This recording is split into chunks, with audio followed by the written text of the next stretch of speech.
Her late Majesty, Queen Elizabeth II, was one of the greatest leaders the world has ever known. The United Kingdom is the great country it is today because of her. The Commonwealth is the family of nations it is today because of her. She reinvented monarchy for the modern age. She was a champion of freedom and democracy around the world. She was dignified but not distant. She was willing to have fun, whether on a mission with 007 or having tea with Paddington Bear.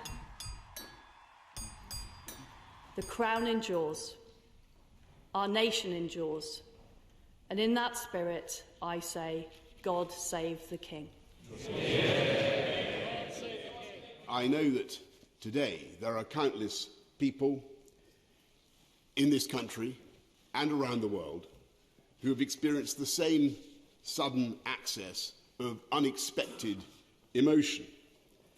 And I think millions of us are trying to understand why we are feeling this deep and personal and almost familial sense of loss. Perhaps it's partly that she's always been there, a changeless human reference point in British life. She was the last living person in British public life to have served in uniform in the Second World War. She was the first female member of the royal family in 1,000 years to serve full-time in the armed forces, and that impulse to do her duty carried her right through into her 10th decade to the very moment in Balmoral only 3 days ago, when she saw off her 14th Prime Minister and welcomed her 15th, and I can tell you, in that audience, she was as radiant and as knowledgeable and as fascinated by politics as ever I can remember, and as wise in her advice as anyone I know, if not wiser.